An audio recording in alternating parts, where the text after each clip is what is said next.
morning to all of you. Myself Saloni. I am a student of class 10A.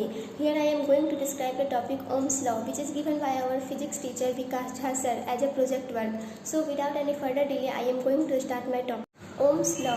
Ohm's law states that the current flowing in a circuit is directly proportional to the applied potential difference and inversely proportional to the resistance in the circuit if the physical condition remains same.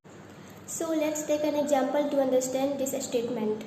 Two beakers are connected by a pipe and one of the beaker is placed at a height above the other and the water will flow from this beaker to this one. This happened due to the height difference that makes the water flow from the beaker on top to the one at the bottom. If I increase the height difference, the flow of water will be faster. So we can say that the flow of water is directly proportional to the height difference. Now let's look at another factor, how thin the pipe is. What will happen if I make the pipe thinner?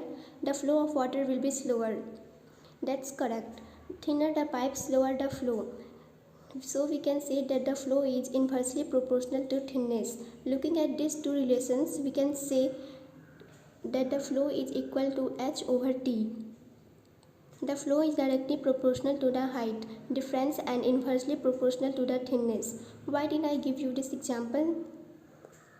Because it's analogous to the Ohm's law. The flow of water is analogous to the flow of current. The height difference is analogous to the voltage or potential difference, and the thinness is analogous to the resistance. The flow of current is directly proportional to the potential difference between the points and inversely proportional to the resistance. If the potential difference between 2 points is more, the current flowing through it will be more.